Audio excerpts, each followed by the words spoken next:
Hey there, welcome to LSAT Demon Daily. I'm Ben Olson, that's Nathan Fox. We're the founders of LSATdemon.com and our weekly podcast, Thinking LSAT. We have an email here from David. David says, I would love to hear your perspective on the U.S. News and World Report law school rankings. Recently, one of my target schools sent out an email saying they would be withdrawing from the rankings for several reasons, mostly anchored in the belief that the school's values run counter to the U.S. News methodology. What are your guys' thoughts on the significance of the rankings and the potential impact of a school stepping off of them? As an aside, the scholarship estimator, that's lsatdemon.com/scholarships. The LSAT Demon Scholarship Estimator and included 509 reports have been a great tool, and I was curious if the Demon rankings align with the U.S. News rankings at all. Okay, let's start with that last question. Yeah. The Demon rankings are just reporting the U.S. News rankings. So when the Demon Scholarship Estimator tells you that Texas is ranked whatever it's ranked, 16. we're just 16. Thank you. We're just pulling that from U.S. News. We're not saying that we agree with that or that we care that much about it. We're just saying that's what U.S. News, the most prominent and really only respected ranking system out there, says that school is ranked. What happened to the above the law rankings? Remember when that was a big deal, that above the law had these new rankings and it was like big news and everything? And I wonder if above the law is just not serious enough to take seriously, right? They're constantly like gossiping about legal issues. And it's kind of like, okay. Yeah.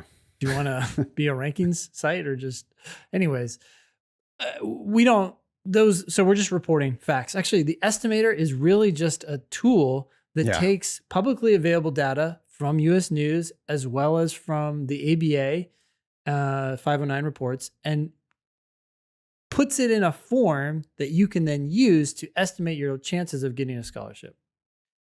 I really wish David would have included the actual language from the email, but it sounds like the school said, hey, we're withdrawing from the rankings. Yeah. Which is very misleading. Yeah.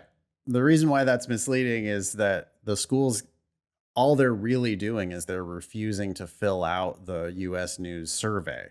U.S. News surveys all the schools. So when a school says we're withdrawing from that, all they mean is they're not going to fill out the survey. But U.S. News is still going to rank the schools. My guess is that if you don't fill out the U.S. News survey, that can only hurt the ranking of your school. I don't see how that's ever going to help the ranking of your school. Yeah, it's their protest. So if you think that if you're already screwed in the rankings, then withdrawing, well, it's not going to do you any harm. So, but it's only because you're not doing well, probably. Yeah, I mean, right. It's or as well as you would like. 80th in the country, and they're saying is fuck U.S. News. They're trying to make a big show of it. Okay, Ben, what was really the purpose of this email that David got?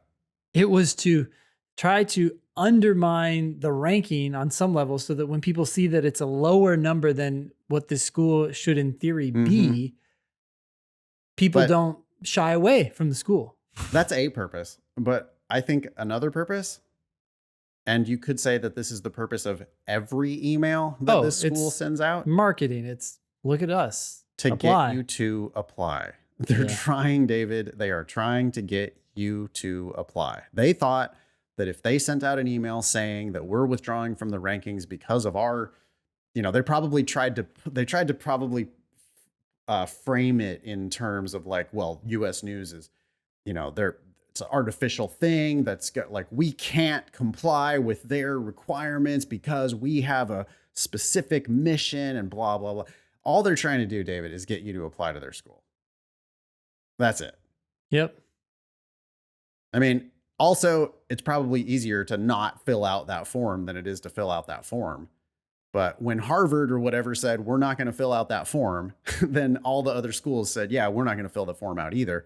And U.S. News is going to say, oh, okay, great. We're going to rank you anyway. Yep. It's like car ranking sites or anything out there. They're ranking these things because they want to rank them, because people want them ranked. It's not based on whether the people being ranked are participating. Yeah. It's all not news. The only thing that would be news is if students stopped using U.S. News and World Report. That would be news. That would matter. If everybody decided that they were not going to look at the U.S. News and World Report rankings anymore, then that would do something. But I schools think not filling out a survey, U.S. News is just going to still put out their rankings, and everybody's still going to pay attention to them. Yeah. By the way, I think that's genetically impossible. Genetically? I think it's genetically impossible. I think humans are hardwired to rank all sorts of things. How else are you going to decide where to go to law school of 200 fucking options? You want some sort of ranking. If that's not US News, then you're going to look to other people.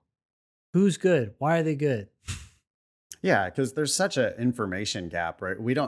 The truth is that law schools are largely the same. They follow American Bar Association requirements. They teach the same shit. 1L is exactly the same pretty much at every school. Yep. 2L and 3L, they have electives, but the electives are a lot the same. Even sometimes you'll have the same professor teaching. I remember having a professor at Hastings who also taught across the bay at Berkeley, who also taught at a lower ranked school, USF. So it's like, okay, so that's the same professor teaching the same class at these different schools. They're just the same. It's the same. The thing that's not the same is the prestige that's going to be on your resume. Well, there's two things, right? There's the prestige and there's the caliber of student. Yeah, that's different. And law firms are looking at that as well, right? That's why they hire from certain law schools, but not from others, because it saves them time. Weeding through hundreds of applicants for your law firm at lower ranked schools, you might find a diamond in the rough, but it's probably not worth your time and effort. So there's just like huge institutional pressures and just innate ones that are going to make rankings perpetuate no matter what people try to do. Yeah. So I just think it's never going to go away. Certainly this school not filling out US News survey is going to have no impact at all on this whole game. Yep. Thanks for writing in, David. Email daily@lsatdemon.com if you'd like to ask us a question or share some LSAT or law school admissions news. Thanks for listening.